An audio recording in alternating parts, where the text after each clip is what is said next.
Então vamos lá, meninos, voltando. Então reparem, não é, que o que nós temos aqui é, de fato, uma situação de mutatio libelli, porque mutatio vem de mudança.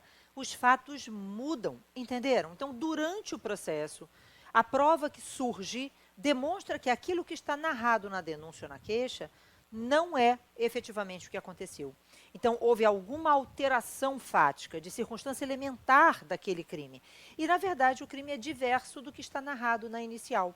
Então, é simples, narra os fatos e o juiz aplica o direito. Mas se os fatos não estiverem corretamente narrados, tem que ser. E quem é que vai narrar os fatos? Lógico, gente, o Ministério Público, né? Então, vamos voltar aqui para o nosso exemplo. Vejam, então, essa é a primeira hipótese de uma mutatio libelli. Repare que, nesse caso, a mutatio libelli ocorreu para um crime de maior gravidade. Então, estava narrada a subtração de coisa alheia, é isso ou não é? Móvel, sem violência ou ameaça, era o caso de furto, mas durante o processo fica demonstrado que houve a grave ameaça e que, portanto, o crime nunca foi furto, o crime foi roubo. Vamos para um segundo exemplo, ok? Hipótese número 2. Então, imagine que você tem a seguinte situação. Eu tenho um inquérito policial que narra a existência de um crime de roubo. Então, imagine que no inquérito está indicado que naquele dia, naquele horário, aquele indivíduo passou correndo pela vítima, empurrou a vítima ao chão, portanto, utilizou de violência para puxar sua bolsa, para subtrair sua bolsa, e se evadiu do local. Então, com base nesse inquérito, o MP oferece a denúncia narrando exatamente isso, que naquele dia, naquele horário, naquele local, o denunciado passou correndo pela vítima, empurrou, utilizando de violência consistente num empurrão, jogou a vítima ao chão, puxou a bolsa da vítima e fugiu. E aí formula o pedido de condenação nas penas do artigo 157. Só que no nosso exemplo, imaginem que durante o processo, aí o pessoal fala, não muda o exemplo, não sei o que, gente, o exemplo é muito bom, não tem como mudar, né? E é um caso real, aconteceu, eu vivenciei esse processo, uma situação bem idiota.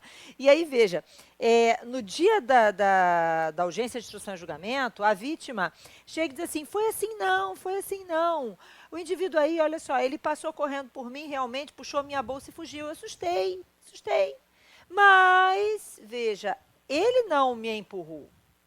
Tinha um buraco da prefeitura, eu tropecei no buraco da prefeitura, então eu andei assim uns metros, tropecei no buraco da prefeitura e caí. Tanto é que eu estou processando a prefeitura. A pessoa ficou muito preocupada, gente, de mostrar que, olha só, esse caso aqui não pode me atrapalhar no processo contra a prefeitura, não, hein? E tal. Então, não existiu, veja, durante o processo, ficou demonstrado que não houve a violência consistente no empurrão, que o indivíduo apenas subtraiu a bolsa e fugiu. Então, não foi roubo, foi furto. Ficou claro, gente?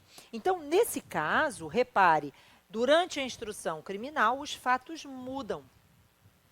E fica demonstrado que o crime é outro, diferente daquele que estava narrado na denúncia. Bom, e aí o que vai acontecer?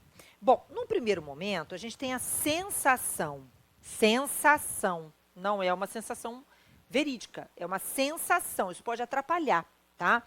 De que, veja, quem se defendeu de subtrair coisa alheia mediante violência ou grave ameaça, teria se defendido de subtrair coisa alheia. A gente pensa assim, né? Não, quem se defendeu de subtrair coisa alheia mediante violência ou grave ameaça, se defendeu de subtrair coisa alheia. Então, o juiz já pode. Não, olha para cá. A lei diz que o Ministério Público tem que aditar. Então, veja, eu não posso achar que furto e roubo, gente, são crimes idênticos. Não são. São crimes distintos, com circunstâncias elementares distintas. É certo que o roubo é um crime complexo, entende? Mas, veja, eu não posso condenar por furto quem praticou o roubo. Eu não posso condenar por roubo quem praticou o furto. São coisas diferentes, né? E roubo não é a soma de dois crimes. É um crime com duas circunstâncias elementares, né? Então, vejam, nesse nosso exemplo, o correto, gente, é que o Ministério Público promova o aditamento. Então, o MP deve aditar. A defesa, então, será ouvida e agora o juiz vai proferir a sua decisão, certo? Pelo furto efetivamente praticado, aplicando novamente as penas cabíveis, se condenar, ao furto. Tranquilo? Repare, nesse caso, novamente vai surgir aquela discussão. Peraí, se o crime é furto, esse indivíduo tem direito à suspensão condicional do processo. Então, antes de condenar pelo furto, o juiz deve instar o Ministério Público, ou seja, intimar o MP, para que se manifeste sobre o benefício da Lei 9.099 aplicável ao caso. Entende? E aí, se não for caso de suspensão do processo, o juiz julga. Mas, se for, devemos dar a oportunidade de que a suspensão ocorra. Também pode acontecer, numa mutatio libelli, do juiz verificar, né, lá na frente, que, na verdade, gente, o crime não era de sua competência. E aí ele deve declinar para o juízo que seja competente. Então, eu vou te dar um exemplo. Imaginem que a vítima tenha perdido a perna numa lesão corporal. E aí, a denúncia é oferecida por lesão corporal gravíssima, né, grave, enfim. E aí, durante o processo, fica demonstrado que o agente até praticou a lesão corporal, mas de forma culposa. Na lesão corporal culposa, não importa a gravidade da lesão. Se foi por negligência, imperícia ou imprudência, é lesão corporal culposa, que é uma infração de menor potencial ofensivo. Então, se durante o processo surge prova de que não foi dolo, foi culpa, veja, o juiz verifica que ele, que é da vara criminal, não é competente. Competente é o juizado especial criminal. Então, ele, em vez de proferir a sentença, verificando, operando aí a mutatio libelli, o MP aditou a denúncia e tal, o juiz declina da competência, remetendo os autos ao juizado especial criminal, e aí no juizado vamos realizar aí a possibilidade da defesa apresentar testemunhas e tal, não sei o quê, e depois, então, o juiz julga. Entende? Verificando, óbvio, sobre a aplicação dos benefícios da Lei 9.099. Então, a gente precisa ter atenção a isso. Agora, uma pergunta que vai surgir no caso de uma mutatio libelli, né, não importa se o crime é mais grave, é menos grave ou de idêntica gravidade, vamos dar um outro exemplo, não preciso nem anotar. Então, imaginem que a denúncia tivesse sido oferecida por furto e durante o processo tenha ficado demonstrado que o indivíduo não subtraiu a réis, ele tinha a posse lícita da coisa e inverteu o ânimos da posse. Gente, quem se defendeu de subtrair coisa alheia, não se defendeu de ter a posse lícita e ter invertido o ânimos da posse. Então, eu tenho que aditar a denúncia, o MP vai ter que aditar a denúncia, e aí a defesa vai ser ouvida e somente depois o juiz vai julgar. Entende? Bom, fato é, gente, que a mutatio libelli ela tem um limite para acontecer. Não cabe mutatio libelli em grau de recurso. Porque, gente, olha só, na mutatio libelli, os fatos mudaram. E aí o Ministério Público tem que aditar a denúncia até a sentença. Em grau recursal, isso seria supressão de instância. Por isso é que existe a súmula 453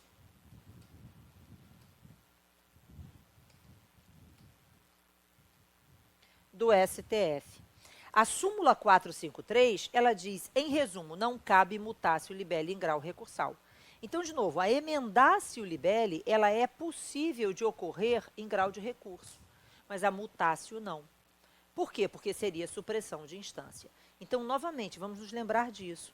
Ana, eu estou olhando aqui a súmula 453 e ela fala do artigo 384, parágrafo único. Gente, porque ela fala com a redação antiga, mas o contexto é o mesmo. Não cabe mutatio libelli em grau recursal.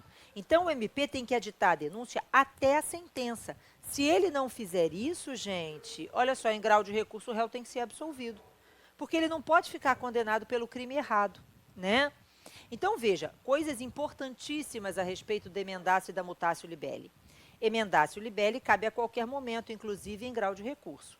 Mas quando só tem recurso da defesa, para piorar a situação do réu, não vai ser possível, tá? Mutatio é possível até a sentença. Cabe ao Ministério Público promover o aditamento e não o juiz. O juiz é inerte, senão ele viola o sistema acusatório. O juiz também não pode julgar o cara por um crime diferente daquele do qual ele está sendo acusado, certo? Quando o MP adita a denúncia na mutatio libelli, o juiz passa a estar vinculado ao aditamento. aditamento. É como se a denúncia tivesse desaparecido. O aditamento substitui a denúncia. E é o aditamento que vincula o juiz. Ana, e o que... Não cabe mutácio em grau de recurso. Bom, o que o juiz pode fazer se, surgindo prova de que o crime é outro, o Ministério Público, o promotor de justiça, não aditar a denúncia? Gente, se o promotor não adita a denúncia, o juiz pode aplicar o artigo 28 do Código de Processo Penal e remeter os autos ao Procurador-Geral de Justiça, que vai analisar o caso e verificar se é caso de aditamento ou não. Ana, e se o juiz achar que o crime é diferente, o promotor não aditou, o juiz remeteu o processo para o Procurador-Geral de Justiça e o Procurador-Geral também não aditou? Então, o juiz vai absolver o réu, né, gente? Porque, afinal de contas, aquele crime que está sendo ali na denúncia objeto da acusação não foi o crime praticado. Então, se o juiz, veja, remete os autos ao Procurador-Geral para que ele adite e o Procurador-Geral não adita, o juiz absolve. Ok? Entendido? Então, ótimo. Com isso, a gente fecha esse tema tão importante, que é o tema de emendácio e mutácio libelli. Na hora da prova, eu quero que você se lembre disso. Na emendácio, o fato é precedente. O fato sempre foi o mesmo e, por isso, o juiz pode julgar. Na mutácio, os fatos mudam, né? O fato surge depois. E como os fatos mudaram, é preciso que o Ministério Público adite a denúncia. Certo? Essa é a principal coisa que eu quero que você guarde. Porque é muito simples, narra os fatos e o juiz aplica o direito. Mas se os fatos não estiverem narrados, gente, tem que ser. E quem é que pode narrá-los? O órgão de acusação. Ok? Tranquilo? Beleza. Agora presta atenção. Fechamos essa questão da emendácio, mutácio libelli. Mas a gente precisa trabalhar recursos no processo penal. E quando a gente pensa, gente, em recursos, lógico que a primeira grande pergunta possível relacionada a recursos diz respeito aos princípios recursais. Tudo bem? E quais são os princípios que regem recursos no processo penal? Certo? Então, esse é o primeiro grande questionamento, tá? Quais são os princípios recursais? Certo? E aí reparem, né? A gente precisa ter em mente o seguinte, de que regem os recursos no processo penal os princípios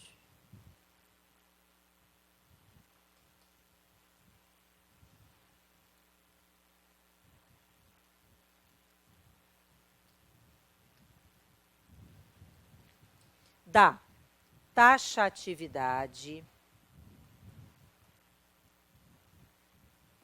da fungibilidade, da unirrecorribilidade, ok? Da variabilidade. Vamos prestar atenção, já caiu uma vez a variabilidade, sabia? Houve uma vez uma prova de primeira fase da OAB, em alguns estados chegou a acontecer isso, em algumas cidades, né? Em que teve assim, apagão no dia, entendeu? Faltou luz, e aí a prova teve que ser remarcada. Em Salvador teve aquele caso daquele rapaz que entrou na prova como se estivesse com uma bomba, né? E na verdade era bala de gengibre. Lembra disso? Também não teve a prova no dia, foi adiada. Então, de vez em quando acontecem umas catástrofes dessas, assim, né? Teve um caso também em um determinado estado em que estava tendo um monte de, assim, uma situação de absurda, de ataques de tráfico e tal, na rua, enfim, uma situação complicada, e aí a prova não pôde acontecer naquela data. Então, de vez em quando, acontece isso. E aí, numa dessas provas, em que a prova foi num outro dia, caiu o princípio da variabilidade. Uma coisa meio anormal de ser cobrada, viu? Normalmente não cobram isso, mas de qualquer forma já caiu. Então, veja, princípio da taxatividade, da fungibilidade, da unirrecorribilidade, da voluntariedade dos recursos, certo? Da personalidade, mas só que a personalidade dos recursos, gente, é algo que fica mitigado pela extensibilidade das decisões objetivamente benéficas, não é? Nós já vimos isso lá na nossa primeira aula, tá? Então, a personalidade, a variabilidade, a voluntariedade, enfim, a taxatividade, a fungibilidade, a unirrecorribilidade. Existe um outro princípio chamado princípio da conversão, mas que nem se usa mais, de qualquer forma eu vou falar, tá? E, finalmente, eu tenho aqui o princípio da dialeticidade, né? E, para terminar com chave de ouro, algo que nós também já vimos na primeira aula, o princípio da proibição da reformatio in pejus, ok? Então, vamos lá. Quando a gente pensa, né, gente, na teoria geral dos recursos e nos princípios, a gente não pode esquecer que o processo penal também deriva da teoria geral do processo, né? E no momento em que deriva da teoria geral do processo, veja, o que é recurso? O recurso é desdobramento do direito de ação ou desdobramento do direito de defesa. Então, quando o autor recorre, ele está desdobrando o direito de ação. Quando a defesa recorre, está desdobrando o direito de defesa. Por isso, nós já vimos, está proibida a reformatio in pejus. Quando somente a defesa recorre da decisão, a situação do réu não poderá ser piorada. Não é isso? E está proibida a reformatio in pejus direta, e também está proibida a reformatio in pejus indireta. Então, vamos imaginar a seguinte hipótese. O réu foi condenado. Aí, só o réu recorre da decisão. Só o réu recorreu. E, em grau de recurso, o tribunal verifica a existência de uma nulidade. Devolve o processo para a primeira instância, para que os atos sejam renovados a partir do momento do ato que foi reputado nulo, né? Nesse caso, gente, o juiz que agora irá proferir a sentença, num processo que agora é válido, certo? Não poderá dar uma situação ou agravar a situação do réu e terá que estar ali limitado à sentença proferida pelo juiz e que foi considerada nula. Então, no processo penal, é meio que assim, existe nulidade que produz efeito, viu?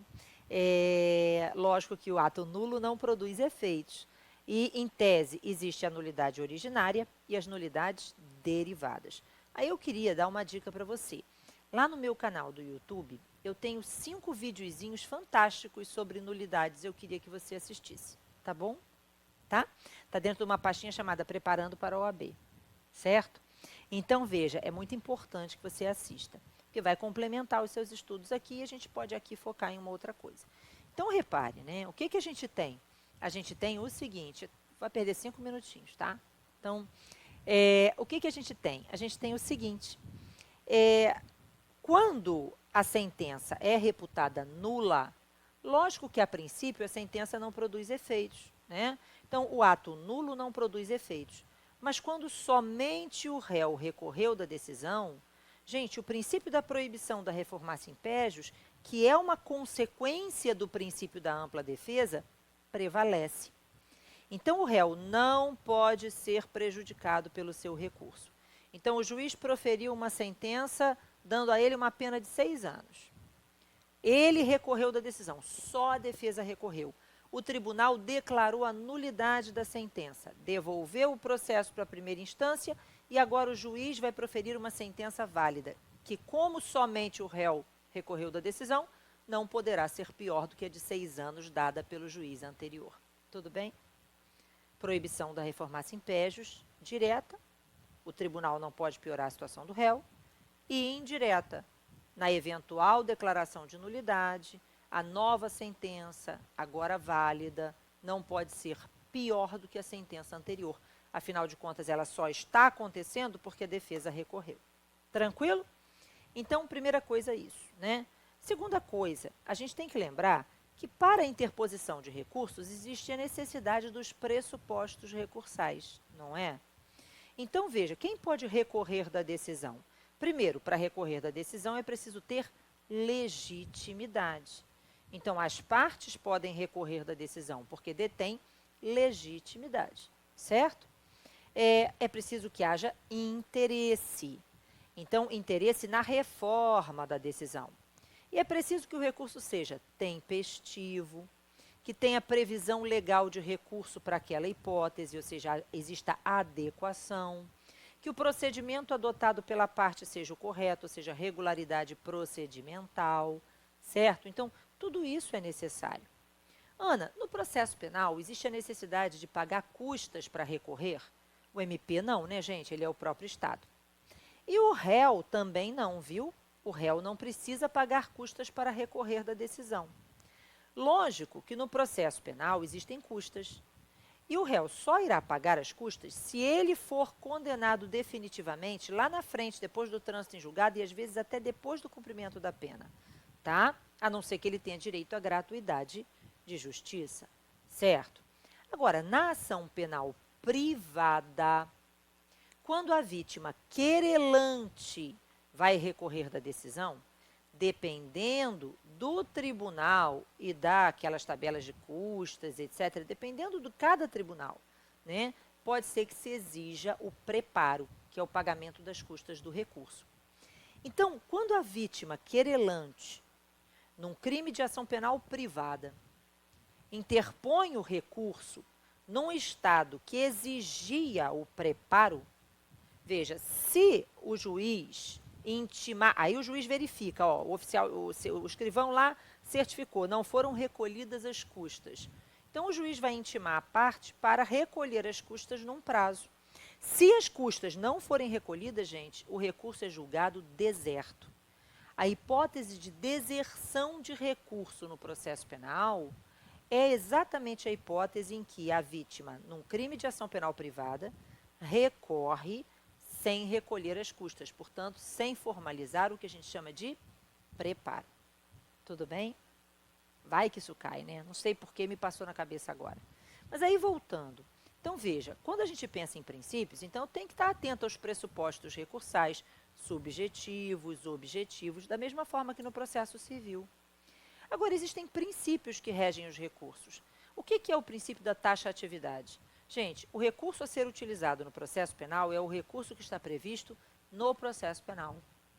Então, as fontes de recursos do processo penal são o Código de Processo Penal, a Constituição Federal e a legislação penal e processual penal extravagante.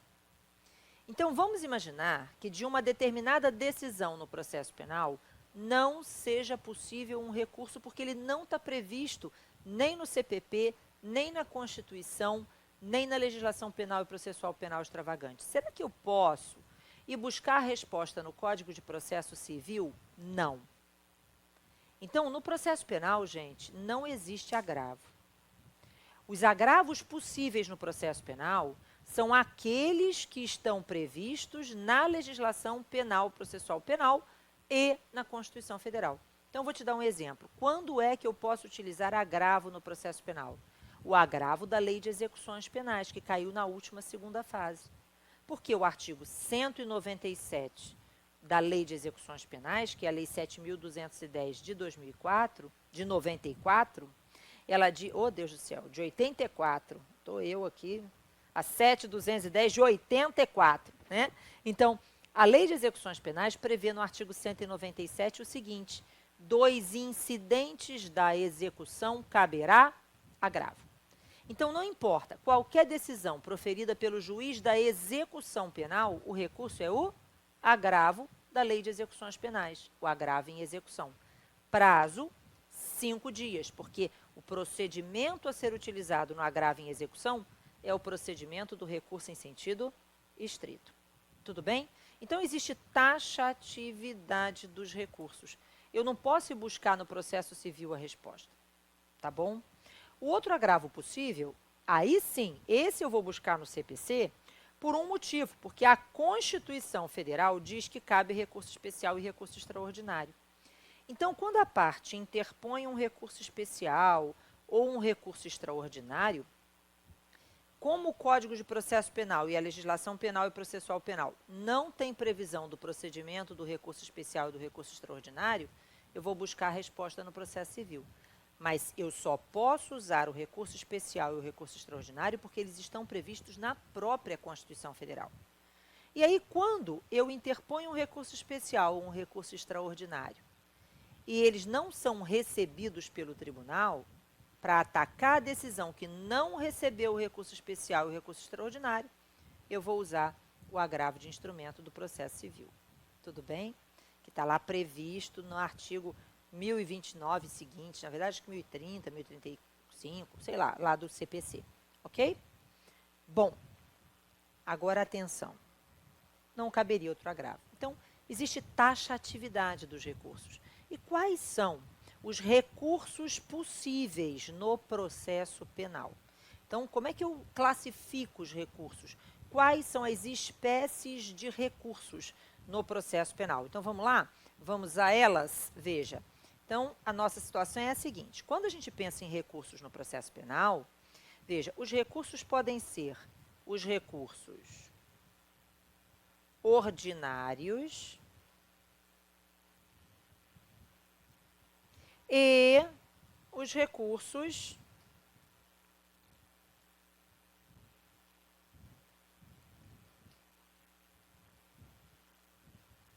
constitucionais. Ok? Quais são os recursos previstos na Constituição aplicáveis ao processo penal? O recurso extraordinário, o recurso especial e o recurso ordinário constitucional. Ah, muito bem. Qual é o prazo desses recursos? O recurso extraordinário, 15 dias, né? O recurso especial, 15 dias. É a mesma coisa do processo civil, gente. Na verdade, a mesma coisa para todos os ramos do direito, né? Então, recurso extraordinário em 15 dias, recurso especial em 15 dias. Quando é que cabe recurso extraordinário? Quando a decisão afrontar a Constituição.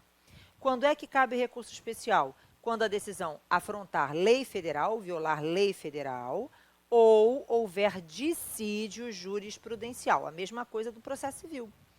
Então, se dois tribunais, vejam, decidem de forma diferente sobre aquele tema, é uma hipótese de dissídio jurisprudencial. E aí eu posso entrar com recurso especial para o STJ, né? Agora, quando é que cabe recurso ordinário constitucional? São duas hipóteses, ok? Na verdade, três. Certo? Então, contra decisão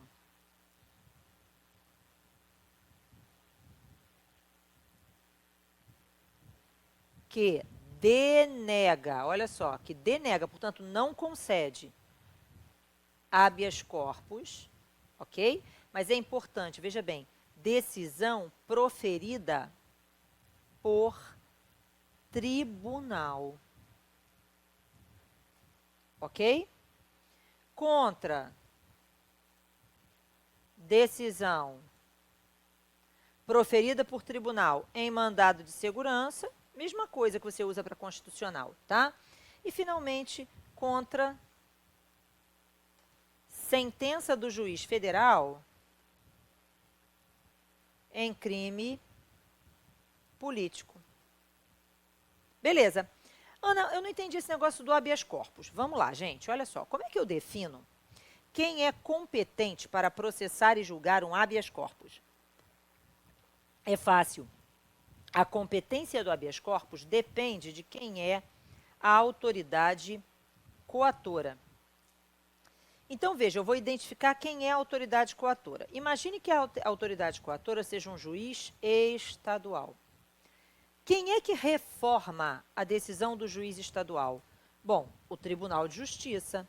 Então, se eu tivesse que entrar com uma apelação contra a decisão do juiz estadual, quem julgaria a apelação não seria o TJ? Então, quem julga o habeas corpus contra ato do juiz estadual é o TJ. Ana, e se fosse um habeas corpus contra ato do juiz federal? Então, eu ia impetrar o habeas corpus no TRF. Agora, habeas corpus, gente, não é recurso, é ação autônoma de impugnação, né? Vamos imaginar que o TJ ou o TRF denegue a ordem de habeas corpus. Então, a ordem foi denegada. Quando ocorre denegação da ordem de habeas corpus por um tribunal, ficou claro? Veja, o recurso cabível é o recurso ordinário constitucional para o STJ. Olha só. Tranquilo, gente? Ficou bem claro? Ana, e se a ordem de habeas corpus tiver sido denegada, veja, pelo STJ? Me dá um outro exemplo? Gente, eu vou trabalhar esse exemplo já no próximo bloco. Até lá.